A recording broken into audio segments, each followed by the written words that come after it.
Thanks, Haley. I appreciate that. I'm Courtney. I'm an alcoholic. It's so nice to stand up here and speak in front of my home group. Roxana called me a few weeks ago, and she's like, "Can you speak at the Christmas party?" And I was like, "Oh yeah, sure." And I thought she meant like say the prayer or do something. Like it just didn't register. And I was like, "Oh, you want me to speak?" I was like, "No, I don't want to do that." But I will do it. When anybody asks anything in AA, I will say yes as long as I'm capable and able. So my sobriety date is April 5th, 2012. This is my home group, primary purpose group. We meet on Mondays and Thursdays here at this church at 7 p.m. And, so, I can just even start out by telling you a little bit about my day. Like, even just sitting there listening to Haley introduce me, like, I get a little teary and I get a little emotional because listening to people talk about me today or describe the way that I behave today is just, like, drastically different, clearly, from when I was drinking. And it still amazes me today, and it still feels like a miracle that I'm sober today. I come from a background of alcoholism, of like suicidal thinking, and that deep, dark, like, this is the only way to solve my problems. My problems were mostly my feelings, and today, just to start out, like every other day, I'll just give you an example of what a day looks like for me today sober. I got up this morning. Step 11 is crucial in my recovery. It says prayer and meditation, and of course I follow directions because I'm like, this perfectionist student, and when I came in and had to work the 11th step for the first time, I was like, okay, prayer and meditation, let me figure this all out, because I was going to figure this out and get it right. And so I start my morning every morning with prayer and meditation, and what that does is it gets my mind quiet, because right away when I wake up, I'm thinking about me. I'm thinking about how I'm going to like fix this or that situation at work, how, what conversation I'm going to have with somebody that day, and how I'm going to, I don't know, maybe change their mind, get them to see something my way. Like, it's just always wrapped up in me. And so when I wake up and spend that quiet time in the morning in my chair, it just gives me a few minutes of peace to let that stuff go. And it's been a long practice, and maybe I'll get into that a little bit more, but it's been a long practice to learn how to get quiet and to learn how to listen and, to connect with God in that way. And so, today I got up and I went to work. I went to work sober, and I showed up and I did the best that I could. I'll tell you, yesterday I got up, went to work, and had this big event that I was in charge of putting together, and it was a disaster. Like, we had 180 kids in the cafeteria, and I had to like set up this video that was going on, and like the sound didn't work, and so there's just like a bunch of kids just like not paying attention, not to, and teachers are like, oh, and I'll tell you, normally I would have been like mortified, embarrassed, like, oh my gosh, I'm incapable, like, what's wrong with me? I didn't get this right, like all that stuff. And like those thoughts pop into my head, but what I've learned, I think, through that conscious contact with God today is that I don't believe those thoughts, right? Like, those first thoughts pop up into my head, and I don't have to believe them today. And so, I was like, you know what? I've learned to laugh at myself a little bit more in this program, and like I relaxed and I took it easy, and I was like, this is just going to be how it is, and I'm going to be okay when this is over. And I started just kind of looking around and looking at all the other teachers, and I'm like, I'm pretty sure they're probably just thinking about themselves too. And like, lo and behold, like this thing is just not going well. And I go over and I'm talking to somebody, and she's like, oh, I'm wearing the right bra today, And then the other, like, the guy's like, oh, I'm like worried about our soccer, like, I don't think we're going to win today, da da da da. And I'm like, there you go. It was not about me. And it was just such a fun example. And I called my sponsor and told her about it. And I was like, this is the freedom that I get in Alcoholics Anonymous, is that I get to let go of those thoughts and be, a worker among workers and just a person among people. I was thinking of another thing I just really wanted to talk about too. the reason I think it's so important for me to wake up and spend my time with God every morning is because I don't know when, that next drink that is waiting for me, when that's going to appear. And I truly believe that I'm an alcoholic, and somewhere in the depths of my brain, there's a thought that says, I need to drink. And so I do this every day to protect myself from that. And lo and behold, like 2 weeks ago, on a Saturday, I had gone for a run, and I was feeling a little dizzy. I just didn't quite feel right, and my daughter was with me. And there was a birthday party next door. So we get home, and I was like, honey, I just don't feel good. I'm going to lay on the couch. Why don't you go across the street to the birthday party, and you hang out. And they were fine with it, whatever. She goes over there, and the sweet little soul that she is, 30 minutes later, she comes back. She's like, Mama, she goes in front of the door, I know you're not feeling well, and I brought you some pizza and something to drink. And I look up, and she's holding a can of Michelob Ultra. And I was like... And I guess she had gone in the adult cooler, and nobody had noticed. And there it was. My first thought was, I'm thirsty. I want something really cold to drink right now. And that amazed me. I've been doing this for a long time, and maybe it didn't amaze me, actually, now that I say that. It's not. But the fact that that's the thought my brain went to, I'm thirsty. And I continue to work this program every day, I guess because I don't know when my little girl's going to walk in the door with a beer. Or I'm going to be presented with a feeling that I don't want to handle. And so for this program, I am just, I get emotional, I'm eternally grateful. Because when I was drinking, I remember walking out of my apartment and walking to work with my head down. I couldn't even lift my head up, just wanting to die. It hurt so bad on the inside. And I didn't know what to do about it. And so I'll rewind a little bit, I guess. I have a family I was born to. I could go into depth with all of that, but I really don't think that my family or their behavior has anything to do with my alcoholism. I was born with a spiritual sickness, and I felt growing up different, and I didn't know why. I had that feeling of everyone else has the life playbook, and I don't have it, and I don't know what to do. And everyone else knows how to socialize in a situation. I would walk in a room like this tonight and be terrified. I don't know, the dumbest thing's going to come out of my mouth and someone's going to remember it forever.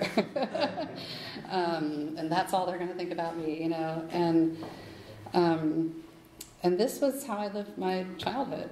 I was just constantly in fear and constantly worried about what people thought of me. And in turn, I didn't think very highly of myself. I remember being a little girl and looking in the mirror and just thinking, just criticizing myself. Not pretty enough, not, smart enough, not, my nose is crooked, just anything. And there's just always that critical voice, not enough. And,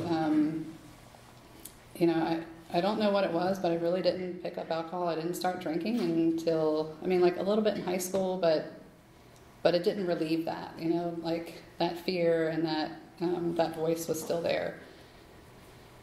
And so, I got out of high school and moved in with a boyfriend, and, because I had to be different. Everything in my life was I'm really different from everybody else. So I didn't go to a 4-year college. I went to a 2-year college and stayed around home.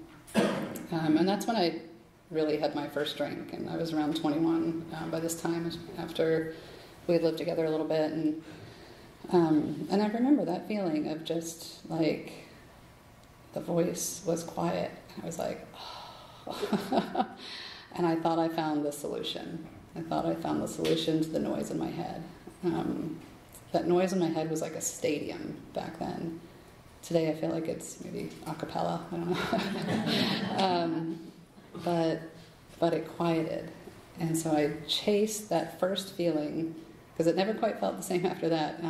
I chased that first feeling over and over and over again. And as I chased it with alcohol, like the consequences of my life, or really just like the outward manifestation of my life, was, you know, a result of drinking. So I had a good job. I was working for like a local PBS and NPR station up in Pennsylvania.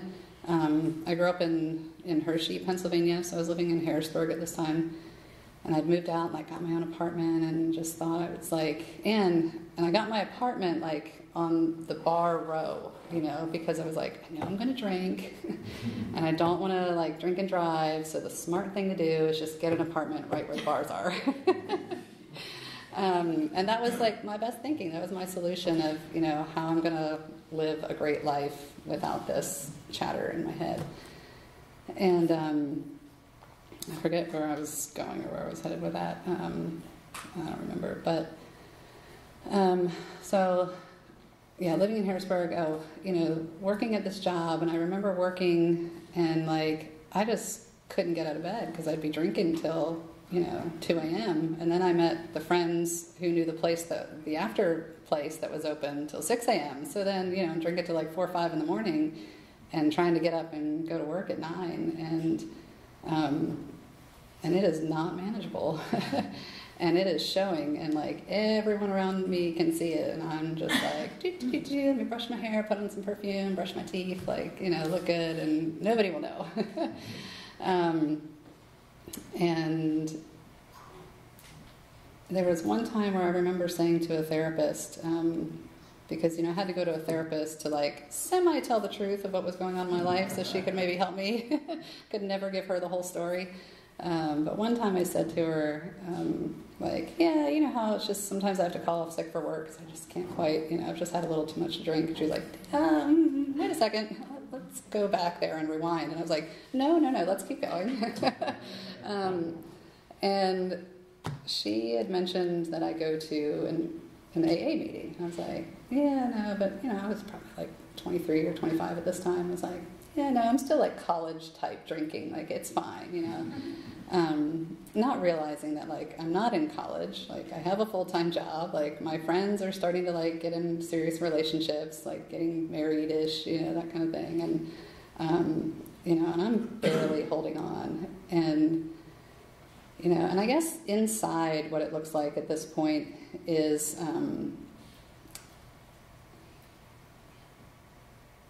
I don't know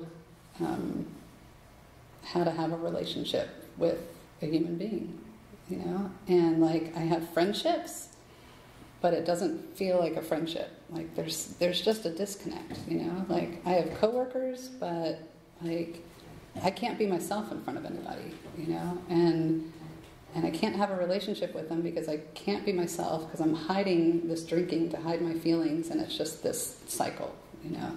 And I'm starting to feel worse and worse and worse about it because my drinking is getting more and more and more. And, you know, so I do this. I keep losing my train of thought, but it'll work itself out. So I guess, you know, a couple of years of this, I go to the therapist. She gets me to go to an AA meeting, but it was like a therapist AA. It wasn't actually Alcoholics Anonymous, and it was kind of strange. And I went and I was like, yeah, not for me. I'm going to, you know, keep doing what I'm doing. Like, I have a good solution to my life here right now. Because it was the only solution I had. It was the only thing I knew. And, you know, so I continue my drinking, but like the seed is planted that maybe there's a problem. And, you know, I continue, like, you know, I was in a relationship at this point that was like, go hang out with him on the weekend and like kind of suit up and show up, like do this like act, stop smoking for the weekend. I don't know how. I don't know how I did that. I smoked a pack of cigarettes a day, but from like Friday night to Monday morning, I would like not smoke and barely drink. And then I was like full on like Monday through Friday, you know, like waking up for that time. And it was just, I mean, I had this double life going on. Because again, like I felt like I had this secret, like I couldn't be myself. I didn't even know who I was. And I certainly couldn't share it with anybody else. So, I don't know, right around the time I was like 28, I decided that probably the best thing for me to do just to move like as far away as possible, because like life was not going well. Like this boyfriend and I had broken up. I had gone back to school and had left my job and da-da-da. So circumstances came about that I just really had nothing going on in my life. And I was like, if I move, that will fix everything. Like, I'll just get new friends and a new place to live, and like everything will be new and it will be better, you know. And the thing I didn't know then is that no matter where I go, I always take me with me. There's a great story in the back of the big book. I think it's called The River of Denial, in the second section of the big book, and where the woman says that. And when I read that for the first time, it hit me. I was like, yes. Like, I always take me and my thinking with me. And so I decided, I'd always wanted to travel to Japan, and I thought, well, you know, I'll just live and work there, and, you know, I'll just go for a year, kind of like get things together, like get my life together, and then come back and everything will be okay.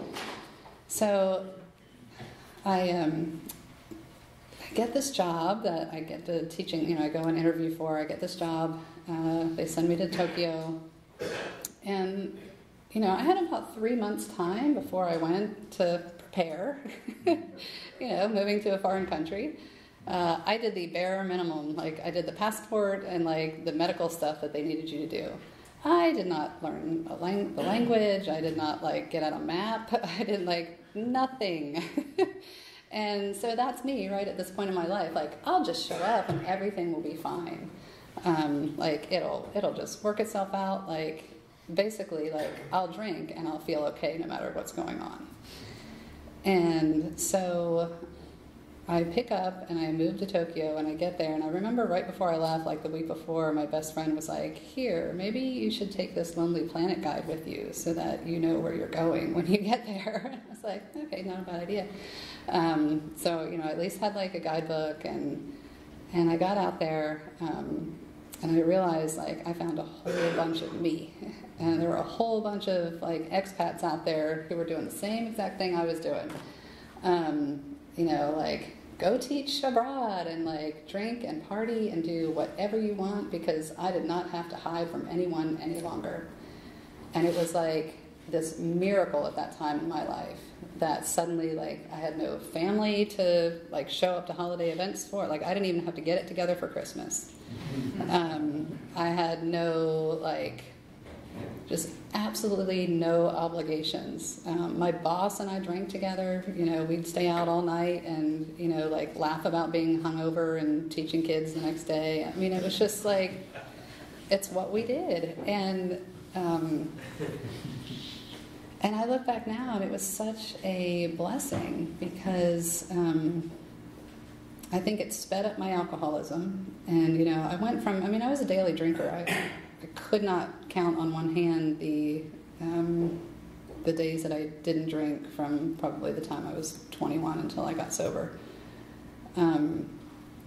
But I got out there, and I could finally like be in my alcoholism. And, you know, what that looked like for me was getting off work at, you know, 8, 9 o'clock at night, drinking till about 8 in the morning. We'd go out and do like karaoke bars, and then all of a sudden we're like, sun's coming up, gotta get home, okay. And, you know, I'd go strolling home feeling like the shame and just the disgust on my body, you know, as the sun's coming up, everybody's walking to work, and like, I cannot function. And, you know, it took a toll on me physically. I started to get very physically ill. I wasn't, you know, particularly eating very well. I was mostly drinking my meals and maybe having a little sushi in between. Like, there was, my body was suffering, and I started to realize that. And I was like, you know, I'm like early 30s, and so I came up with a lot of good solutions while I was there, right, at the time. I thought if I just exercised a lot, Like, that would solve my problem. I would feel better and I would stop drinking. So I trained and ran a marathon in hopes of relieving my alcoholism. Because I was like, at least if I'm out running, I can't be in a bar drinking, right? Like, that was my thought process to solve my problem. And so I trained, ran this marathon, literally did not run a day after that. Like, ran the marathon, like, done, like, went right back to drinking. And I drank the whole time, too. I don't know how my body did it. I drank and smoked the entire time. And, you know, I just thought, oh, if I could, they had these, like, week-long retreats in Thailand to, like, detox. I was like, okay, if I just go to Thailand for a week and detox, I'll come back and everything will be, like, my life will be fine. Yeah, I will not have this thought of not wanting to live anymore if I could just do that, you know. And, like, I look back now and think that thinking is absurd, but that was my best thinking. Like, and part of it was, I thought I was a smart person. I was like, you know, I'm a smart, capable person. Why can't I figure this out? And I didn't know that I had a disease, and I didn't know that there was a solution for it. I didn't know that I had a spiritual sickness, and I didn't know that this was a spiritual solution. So, I don't know, it just, you know, as everything, like, it just continued to get worse and worse. And at one point I had a friend who called me out on it, and she was actually she was the one who gave me the guidebook. Like, she kind of took care of me in some ways through a lot of my drinking. And she was the only person I actually cared about, I think. And when she called me out on it, it hurt. And I was like, I've hurt the one person I actually care about. And I made excuses for a long time, and I was like, yeah, but... It's always the yeah, but, like, yeah, but you don't understand what it's like living over here. Yeah, but, like, I work till whatever hours, you know. Yeah, but everybody else is, you know. And I finally just, I sent her an email and I said, I need help. I don't know what to do. I was sick. And the first thing she wrote back was, you know, Tyler, her husband, she's like, Tyler's mom goes to AA meetings like every single day of the week. Why don't you go to an AA meeting? I was like, she does? And I had known this woman, you know, and because we were all friends. And I was like, huh, okay, I didn't know she went to AA meetings. That's pretty cool. All right. And I think the beautiful thing about that is knowing that, you know, I've not talked to her since, but... You know, my friend saying that example of sobriety that she's witnessed in her life and sharing that with me, it saved my life. And I think today, you know, I try to remember that too, that the life I live and the example I live in sobriety, even though I may never know it, may save someone else's life. And I'm responsible for that. And so I, you know, kept on drinking a little bit more, and I drank until one night I was like holed up in my apartment, because what that looked like for me was, again, drinking till like 8 in the morning, and I'd come home and I'd sleep from like 8 until, I don't know, noon, 2 or 3, and I'd get up and the sun would be shining and I'd be like, nope, and I'd shut those blinds, and I had blackout curtains, and I'd make sure I blacked out my apartment, because I didn't want to deal with the fact that I could not function during the day, and I didn't want to acknowledge it. And I woke up one time, and it was dark out. I was like, it wasn't even light out to close those curtains. And I just had this feeling of like, I can't do this anymore. I cannot keep doing this anymore. And so I got online and I messaged, like, emailed the AA, you know, hotline, whatever. And these people were like, well, it's Thursday night, all right, there's a meeting. There's literally a meeting. I'm in, like, a city of 26 million people, and there is a meeting 3 blocks from my house on a Thursday night, like half an hour, you know, from now. And I'm like, nah, I think I'll just wait. Like, not quite ready. And, you know, the great thing is there is an English-speaking community of AA in, like, pretty much anywhere in the world. I'm so grateful for that we get to share this message, like, not just here, but it is everywhere. And so I waited another day, and the next day I got up and went to work. And I was like, still thinking, I was like, yeah, I really need to go to, like, I need to do something. And so one of the women called me, or I called, and they were like, well, we'll meet you at McDonald's tonight after work, da-da-da-da. I was like, okay. So we go to this McDonald's, and I sit there and chat with them, and I look back now, and what they did was shared word for word out of the big book. Like, it tells us exactly how to do it in working with others. And the first time I read that, I was like, that's exactly what they did to me. And, they explained the disease of alcoholism to me, and they just explained to me that I have a spiritual malady. I have an obsession of the mind, and I have a physical allergy. I was like, obsession of the mind, I get it. Like, that stadium is, like, full on. And the physical allergy, I was like, yeah. And she explained to me, she said, well, it's like a bee sting. Like, some people get stung by a bee and, like, it hurts, ouch, and then they get over it. And some people get stung by a bee and their whole body reacts. And she's like, that's what happens when I put alcohol in my system. My whole body reacts. And I was like, yeah, that makes sense. Like, I take a sip of alcohol, my body reacts abnormally. It does not react like my mom. She can take a couple sips of wine and set the glass down and walk away and never touch it again. Meanwhile, I would go behind her and finish all of her glasses of wine on numerous occasions. So they explained this to me, and it made sense. And I started to feel hope for the first time that there was a solution to this problem I had that I had tried so hard to figure out. And I remember Eleanor, my friend, she looked at me and she said, that feeling you're having right now, she's like, it doesn't have to feel that way anymore.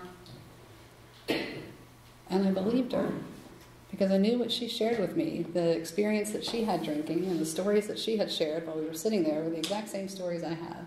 And while they may not have been the same circumstances, they were the exact same thing and the exact same feelings. And I knew she knew what this hopelessness felt like at this time. And when I went in to meet them that night, I had every thought in my body was like, all right, I'm just going to meet with these women, and then I'm going to go to my bar, right? My bar on the way home that I always go to, and like where I know everybody, I'm comfortable, like my people, right? And I met with them, and I walked out of there, and I went home. It was the first time I went home since I could remember. And because my habit was get off work, go to the bar, then go home. And I don't know, I do know what happened. I had a spiritual experience that night, and I'm forever grateful for that. And so they told me to go to a meeting, so they gave me this date and time. I said, okay, so I went to this meeting. I met somebody who kind of walked me there. And the very first meeting I went to, I was actually really excited because people were happy, and I expected it to be this gloomy, we're all miserable about our alcoholism and blah, blah, blah. And it was a really fun place. They were nice and they were friendly, and they were like, hey, we go out to eat after the meeting. You want to come out with us? I'm like, no. And they're like, well, did you eat dinner? I was like, no. They're like, you got to eat. Come on. I was like, all right. And that was my experience, I guess, of starting to say yes to things in Alcoholics Anonymous. And that was my experience of starting to not listen to what I wanted to do and to just put that aside and do what was in front of me. And what was in front of me at that moment was a bunch of really nice alcoholics asking me to go out to dinner. So I said yes. And so we went out to eat, and I remember feeling like it was the weirdest thing in the world, that here is 12 people sitting at a table and nobody is ordering alcohol, and what is the waitress thinking? She must think we are the it was full on obsession in my head of what other people were thinking. And just like I learned yesterday, everybody's thinking about themselves. Nobody was worried about me, or us for that matter. And so, that just started a beautiful experience in recovery for me. I stayed sober for a year in Tokyo, and after that, I followed the direction of wait a year to make any decisions, to do anything. And I really believe in that. And it's not because I'm not capable capable. It's not because, I wouldn't tell somebody that because I didn't think they were capable or smart, like, it's just because after that year, I was a completely different person, and I was making completely different decisions, and had I been trying to make those decisions, like, a few months sober, whatever, it would have been different. So I get a year sober, I come home, and I ended up in North Carolina because I needed to look for a job, and I had a cousin here, and she's like, come stay with us. And I said, okay. I did not want to go back to my family, and, like, nothing terrible, it's just, I was, 33 years old, I didn't want to go and live at home with my parents anymore. I was like, ready to live sober and do this. And so, so I stayed with my cousin. God works incredible, like, just in incredible ways. Got a job at the school right down the street, where her sons were going to school. And, in, like, June, when you don't, like, teaching jobs are done at that point, it was amazing. And so I stayed up in Apex for a few years, and I will say, I did forget to mention, when I got sober, I did not get a sponsor right away. That was the one thing that I was like, whoa, no, wait, hold up. I can figure this out. Steps are clearly written. I can follow directions, and I will come to meetings, and I will figure this out on my own. And about 6 months into my sobriety without a sponsor, I, like, found myself completely miserable and, like, bawling on the floor of my apartment, like, I can't handle my life again. And I was like, all right, I do not want to keep doing this, so maybe I'll take some direction, and maybe I'll have some willingness to do something that's really uncomfortable, and that's to have a relationship with another woman and tell her things. Because until that time, I just was too afraid to do that. And so I'd met this wonderful woman, Mary Beth, and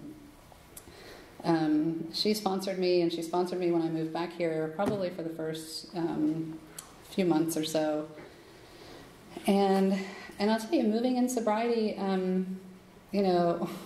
I would say to her, like, it's a big deal to move in sobriety, like, I gotta find, because I had a home group, and I had, like, people, and I had a support system, and I had a network, I had people I'd call when and she was like, oh, poor you have a whole bunch of alcoholics in recovery sitting here waiting to meet you. I was like, yeah, I guess I do. And, she often kind of ridiculed my complaining, or my complaints and noise to her. But I walked into a home group. My home group, when I got sober, was a 7:30 a.m. meeting, and I loved, like, waking up and, like, going to a meeting right away and starting my day off that way. And so when I got here in Apex, the first meeting was like a 6:30 a.m. meeting, like a couple miles away. So I was like, great. I walked in the door, and it was just an incredible home group. And I still keep in touch with a lot of women from that group today, one of whom has moved here. And, and so I waited a year, and I thought, okay, like, moved, job, sober, okay, time for a relationship. I can do this now. Because prior to that, clearly I had no successful relationships in my life. And so I met somebody in the rooms, and it was like, oh, we're sober, and we've both been sober a year, and we're going to, we know what we're doing, and we got this. And I love him very much to this day. And so we got married, and we had a daughter, and I'm just not going to go into too much of that because it's not my story, and that story is not my story. But it did not work out, and getting a divorce in sobriety was, again, like one of those difficult milestones. And just prior to that, I'll share.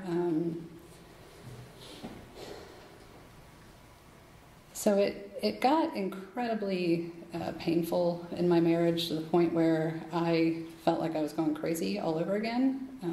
Like the stadium came back, the thoughts of suicide and not wanting to live came back.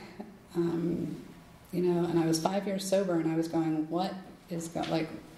I didn't get sober for this. Like, what is going on? And And I was so confused, and I kept going to meetings, and I was going to like 3 meetings a week, and I had this, you know, I just had a baby, and, you know, I look back now and like, I probably had some hormonal stuff going on I wasn't aware of, but there was like all this stuff going on, and like I tried my best, and I worked with my sponsor, and I was working with other women, and, you know, like I was doing everything, like I was throwing everything I could into my sobriety, and I was absolutely miserable, and I didn't know how to handle the life that I was living at that moment. And again, I found myself like, I don't know what to do about this. And so I describe it as like, I felt like I kept getting hit by, like knocked down by a wave and standing back up, and knocked down by a wave and standing back up. And it just kept happening over and over and over again. And the one day I just said, I can't stand up anymore. And I just had like a complete emotional breakdown when I was 5 years sober. And I had to go get some mental health help. And I say that because to take the shame out of it for anybody, you know, that there was nothing to be ashamed of in that. And at that time I was, you know, I told a few of my friends, like, you know, they knew my struggle, but, you know, I told them, and even here, I think I texted a few people. I had, like, just landed in Southern Pines, like, literally had been here, like, 2 or 3 weeks, I think. And, like, the move here, I don't know if that just was, like, okay, enough, but there were a couple women I was like, yeah, I know I just got here, but I'm going away for a month. And I kind of came in here starting all over like a newcomer. And so I went away to a 30-day program, inpatient program out in Tennessee. And it wasn't like rehab specifically. So there were like some people that were there to like, you know, after a detox who were coming in. There were some people with, you know, different various mental health things going on, and I remember just feeling so ashamed of myself that I couldn't do it. Like, I couldn't do this, like, happy, joyous, and free. Like, what's wrong with me? And, you know, I was still working with my sponsor, and you know, she was really helpful and just really gentle, and but what I did when I got there was I did the same thing I still do every day today. Like, I got up, and I would sit and pray and meditate. And I would ask them to go to meetings. They had 2 meetings a week there, like right on the campus. And so I would go to the meeting on Tuesday and Thursday for all 4 of those weeks. And I would hound them to take me to another meeting, sometimes on Monday. And they would have to like ditch the dollar store trip, you know, and people would get mad. And I was like, I need to go to a meeting. Someone's taking the van to a meeting. And, you know, we like had a couple people come along each time, but I still just kept doing the things that I knew how to do. And I came out of that experience forever grateful that I did that, grateful that I surrendered to feeling completely hopeless even in sobriety, and grateful that I just surrendered and still was willing to do the work.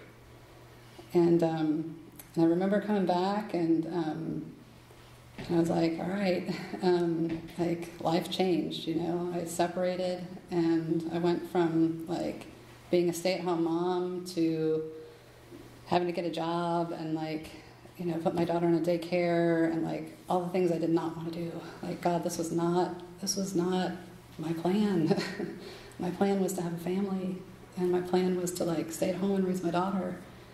And that's not what God had in store. And I'm grateful I just listened.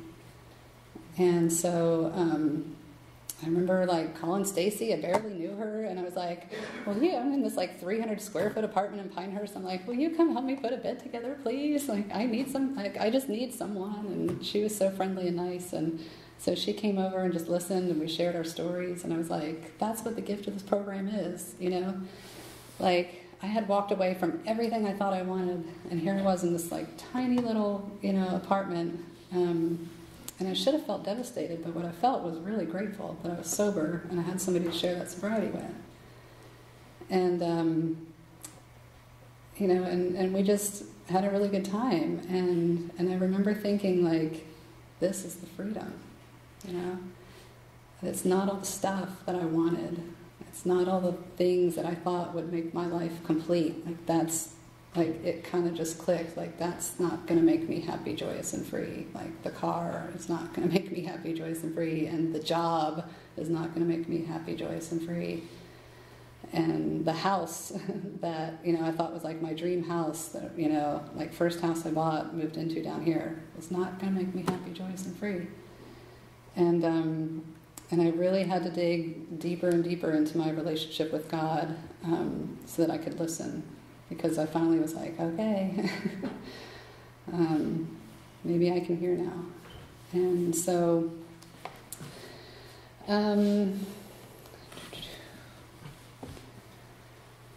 so I got a new sponsor here, and and I kind of was like, let's go back through the steps. I need to be a newcomer all over again. My life had completely changed, and so we went back through the steps. And I think a lot of what I learned this time, when I went through the steps the first time with my sponsor, I did the best I could. I think that's, that's what we can do. Step 2 and 3, I got it, but and it's not like there's anything to get, but like, I did it, but I did it on a deeper level this time. And this time I had like lost a lot of, and like my life had changed completely.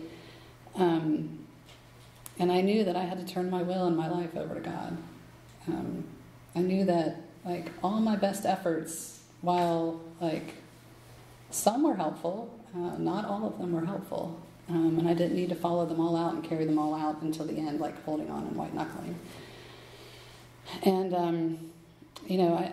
I just did recently, one of the things I like to do in sobriety is commit to something for 30 days. And so I think Bridget over the summer was like, hey, I'm going to read the 3rd step from the 12 and 12 every day for 30 days. Do you want to join me? So of course I say, yeah, I'll join you. Okay.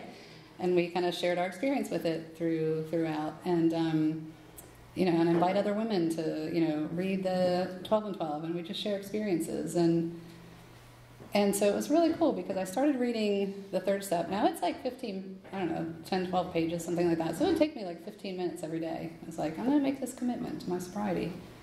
And so first I started reading it in the morning, and I'm like, nope, don't got time for this, because I have a regiment in the morning, and like it does not include an extra 15 minutes, and I was not waking up earlier. So I was like, all right, I'll read it at night.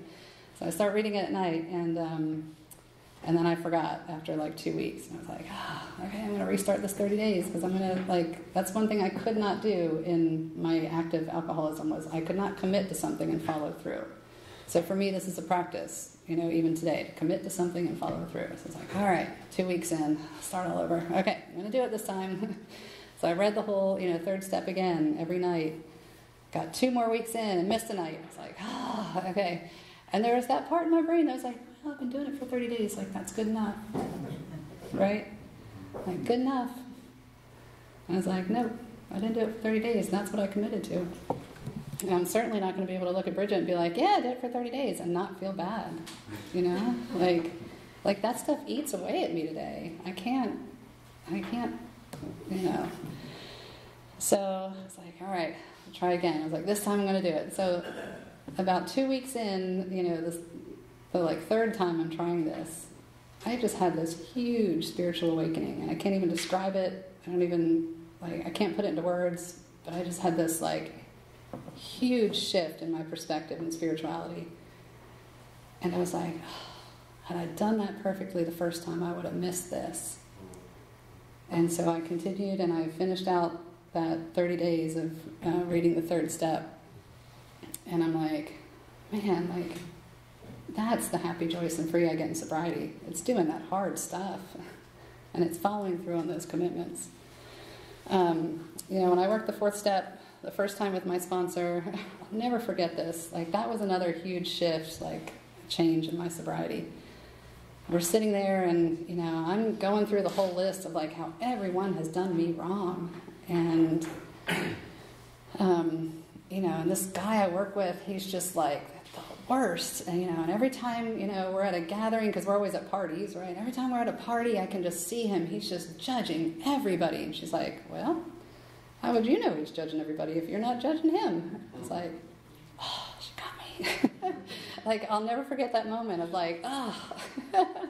she's right. And that was the first moment where I started to shift my perspective in sobriety and started to see that maybe I could stand to look at things a little bit differently. Like maybe the way I'm seeing things isn't the only way.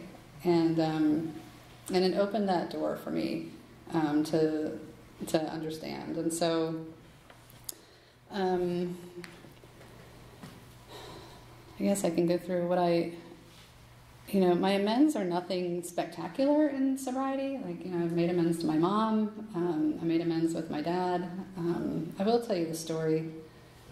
This was, again, here's what happens when I just do what's in front of me. My dad had been sick for a really long time. He had dementia for about 20 years. And so it wasn't unexpected, but it was a little unexpected. I get a phone call, this was about 2 years ago, and I get a phone call from my mom one day at work, and she's like, your dad's, he's just probably not going to make it today. He's in the hospital. They're going to move him to care. And so, I hang up, I leave, I drive down to Florida, and I just went by myself. I didn't bring my daughter down, and so, we go down to the hospital, and the staff there was amazing. They waited until I got there. He was in the ICU to unhook him from everything so we could have a little conversation. And, we spoke for a few minutes, and actually the only thing he said to me, it was really funny, and I always remember this, and he grabbed my hand. He was like, cold hands, warm heart. And I was like, yeah, Dad. And so they unhook him, and they take him down, and he goes into the hospice care. And, this was like a Monday night, and so, we go home Monday night, come back Tuesday morning, and they're just giving him pain meds at this point, and he's not conscious or not able to speak or have any awareness. And so we sat there all day, my mom and I, we sat there all day with him, and about 4 o'clock I was like, I need to get out of this room. Like, I've been sitting, and the interesting thing about working Step 11 is I went to a Buddhist temple up in Raleigh for years, and I practiced Buddhism, and I kind of went through these meditations for a long time about death and how the body dies, and it was really interesting to watch my father die, like exactly as it's explained, just to kind of watch this unfolding. And I'm laying there and I'm like, I just can't be in this room with death anymore. And I was like, I'll go to a meeting, right? Because that's what I do when I don't know what to do. And so I picked up my phone, I look up the meeting schedule, and there's a meeting in like 45 minutes, and it's right down the street from my parents' house. So it's like, hospital, like drive by my parents' house, drive to the meeting. And my brother was at my parents' house, and I didn't really go into much about that. But if you will, please pray for him. His name is Jordan. And he is very much sick and suffering from this disease still. I barely ever see him. I haven't seen him since my dad's death, and I don't think I'd seen him for probably about 5 years before that. And so I was like, you know what, I'll just give my brother a call. I know he's at home. I'll see if he wants to come back to the hospital when I swing back from the meeting. And so I called him, and he picked up the phone, which was surprising in the first place. And then I said, hey, Dad's in the hospital, he's probably not going to make it tonight. Do you want me to swing by and pick you up, when I come back around 6? He was like, yeah, I guess, okay. So I pick him up, and I come back, and it's the 4 of us, my mom and dad, my brother and I, sitting in this hospital room, and it's like 8 o'clock at night. And I remember saying to the woman all day, because my dad was just kind of hanging on. And I was like, how, and I don't mean this in a bad way, I'm like, how long does this kind of go on for? What, what do we have to expect? It was stressful. It was very trying. And she was like, well, people know when it's their time to go. I was like, okay. So the 4 of us sat in that room together, and we told stories, and we talked, and we had not been in a room together. I can't even tell you when the last time the 4 of us were together. And we left. I took my brother home, and an hour later, my mom called and said my dad had passed. And to me, it was such a beautiful, powerful moment, and that happened because of this program. Because while I was sitting there, I thought, let me go to a meeting. Oh yeah, the meeting's right down the street from my house. Let me pick up my brother. I couldn't have created that. Like, let me tell you, I tried to force my brother to do a lot of things in his life. You know, I'm a big sister, and you know, I've tried everything to help him to get sober. To, you know, I had a probably too much, I'm sure. But that's what happens when I work this program. Is that things work out exactly how they're supposed to. I don't have to force it. I don't have to like make anything happen the way I want it to. But it was just such a touching moment.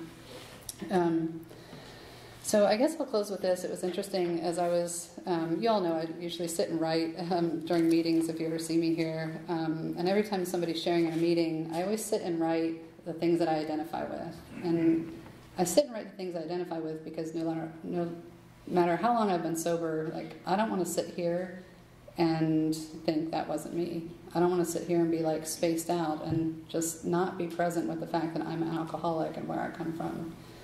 And so I continue to identify with all of you who come up here and speak, and thank you for that.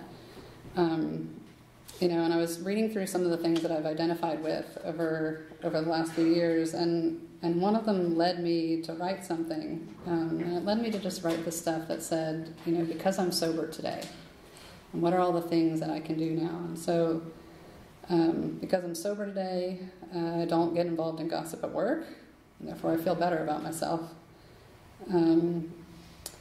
Because I'm sober today, I can wake up in the morning and play with my daughter. Because I'm sober today, I could offer help to a student and share my experience dealing with anxiety. Because I'm sober today, I could drive safely to work. And because I'm sober today, I have friends who are truly friends. And for all of you, I'm really, really grateful for that. So thanks for giving me your time tonight. I appreciate it.